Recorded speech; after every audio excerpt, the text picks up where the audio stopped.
سوار آمد به مرکب نوروز، خورشید تابان یهو.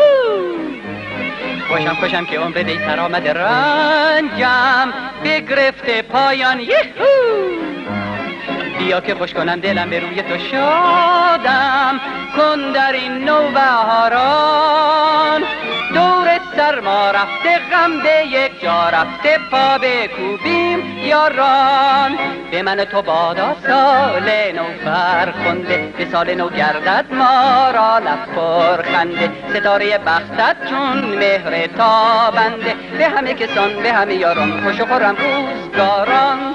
پای هفتین رو به آینه خوشتر چه باشد، شمع و جمع و جام زرینه خوشتر چه باشد.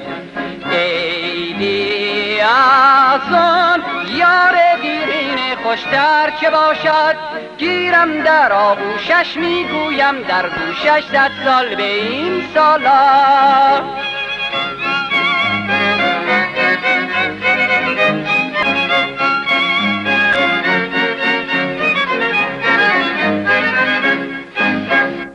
بهاریس سواریس می نازنین خورشید است به نوروزه یهو.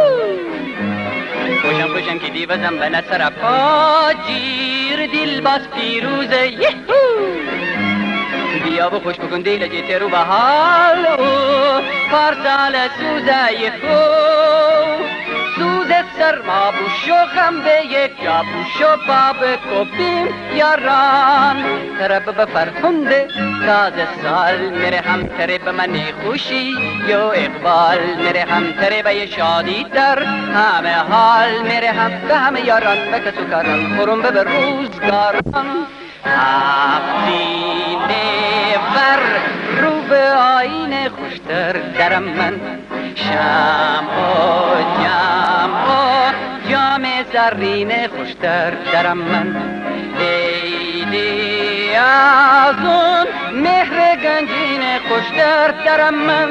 نو گل کشم صاف و بی غشکم 100 سال به سالان.